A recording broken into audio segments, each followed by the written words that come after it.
about me.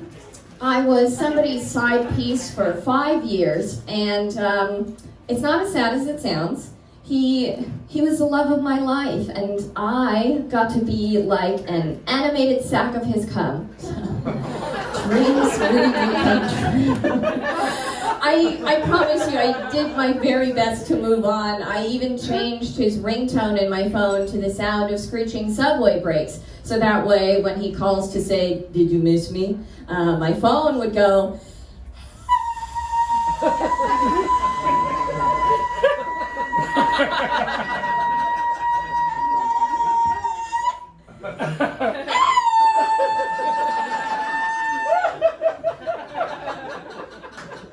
now I'm just wet on public transit.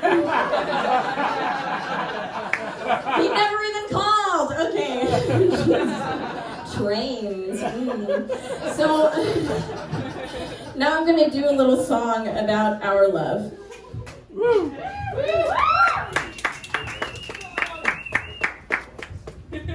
Yeah, keep it up for that microphone stand.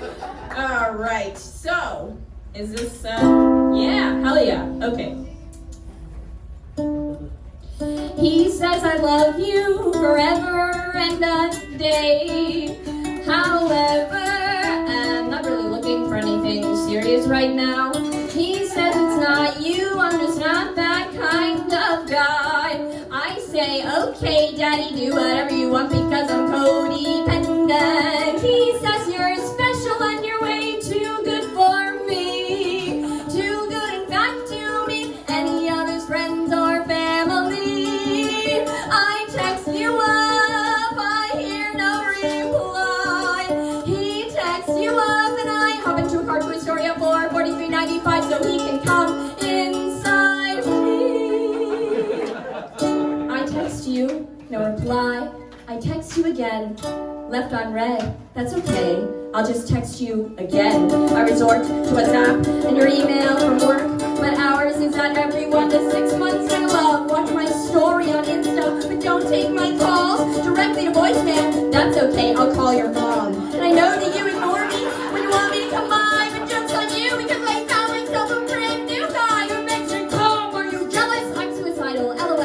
I call you, you block me, you call me, I block you. I call you, you block me, I'm on your doorstep in the snow. Calling and calling until a girl answers the phone. And she says, you really need to stop calling this number. And I'm like, I don't think that's any of your business. And she's like, actually it is. And I'm like, why the fuck is that? Then she hangs up on me. But joke's on her, because I sent him a nude. And then I sent her a nude, so she knows who's the alpha bitch here.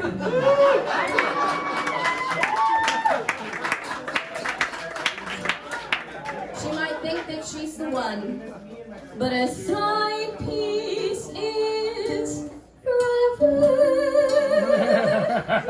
He says you're crazy, but I like you anyway. I mean, if I was looking for a girlfriend right now, you'd be like one of my first picks or something. Can you remember all the fun we've had? All the adventures taking place exclusively after 3 a.m. I say I love you forever and a day because I am clingy as fuck, okay? I'm not a chill girl, I'm needy.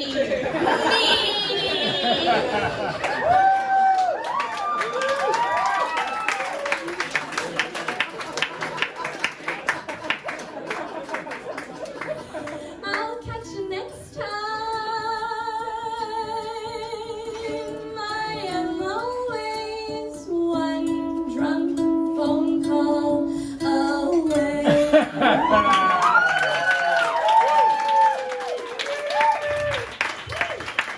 Thank you. So I tell that story a lot, and people, they always ask me, by which I mean a person one time, asked me, why him? What made him so special?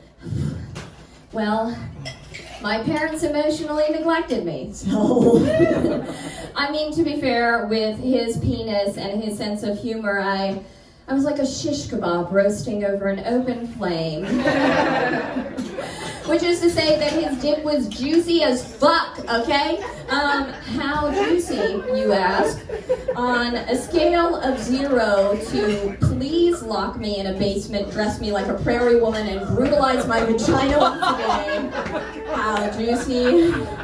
I would say he is a sentient Gatorade bottle full of cigarette butts, and he has a lifetime pass to my body. That's just how it is with certain men folk in my life, where I'm like, look, I would absolutely never date you, but you can fuck me until my literal dying breath. I do not care that you Palo Santo your car and wear a white girl who just went to Thailand elephant pants. The gray sweatpant of the pseudo-spiritual Chad. It's like trying to hide Shamu with a deli napkin, so you can fuck me for my whole life. I don't care that you say things like, my heart dances with another, to let me know that you had a girlfriend the whole time, actually. Or that when I say, don't you have a girlfriend, you say things like, I see someone, but I just don't feel that connection.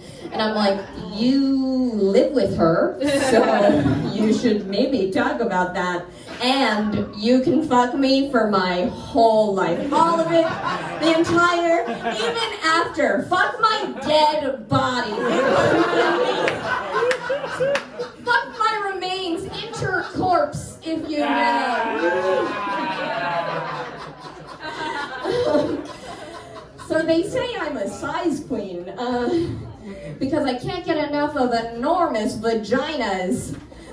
But you know, a pussy's a pussy no matter how small. I happen to enjoy having my insides decimated by monster cocks, cock nest monsters. But I prefer the term size enthusiast. I feel like the culture around size queen is very like body shaming. And you know, you hear us talk about it and we're always like, yeah, I want to see it wiggle around in my gut before it bursts out of my chest cavity like alien. Sorry, sinuses. But not a size queen, okay? It's just I have realized when I do talk about my love of big old doggers, it starts to sound. It kind of sounds like I've never actually had sex before. Gee, I can't wait for all my organs to fall out of my body, like when a bee stings you and it dies.